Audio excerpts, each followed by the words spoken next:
Bonjour à tous, c'est Rodolphe de Frandroid. Aujourd'hui on vous présente la bêta d'Android 7.0 Nougat sur le Samsung Galaxy S7. Quelles sont ses nouveautés? On vous dit tout ça dans cette vidéo.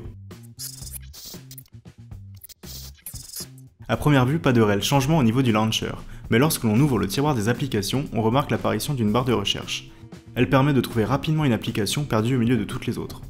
Samsung a totalement revu le design de ses paramètres pour les rendre plus simples à utiliser. Ainsi, tous les paramètres principaux comme le son ou l'affichage sont mis en valeur et les paramètres secondaires ont été déplacés dans l'onglet Gestion globale.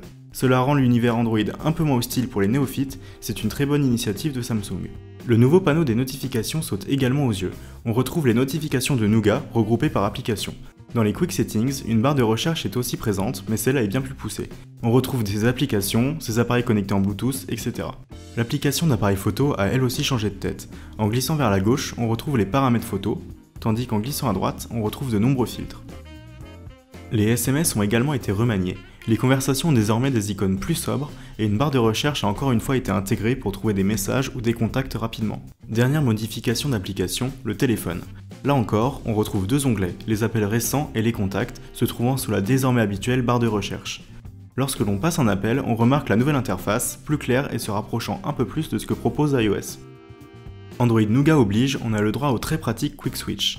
Il permet de passer rapidement d'une application à une autre en appuyant 2 fois sur la touche Application récente. Samsung a amélioré son mode fenêtré, on peut maintenant créer des fenêtres ne respectant plus forcément les proportions de l'application. C'est assez gadget mais ça a le mérite d'exister. Le mode Always on Display, qui affiche continuellement les notifications du smartphone lorsqu'il est verrouillé, a le droit à de nouvelles configurations. De nouvelles horloges font leur apparition, mais aussi des calendriers et des images fixes. Enfin, Samsung a créé un mode performance. De base, l'écran du S7 est désormais en Full HD et il faudra passer par les paramètres d'affichage ou ce mode performance pour le repasser en QHD. Cela devrait améliorer l'autonomie au quotidien, mais ce mode performance complique inutilement le téléphone. Choix étrange puisque Samsung a simplifié tout le reste de son interface. C'est tout pour les nouveautés de cette nouvelle version d'Android. N'hésitez pas à nous dire ce que vous en pensez dans les commentaires et abonnez-vous à notre chaîne YouTube pour retrouver toutes nos vidéos.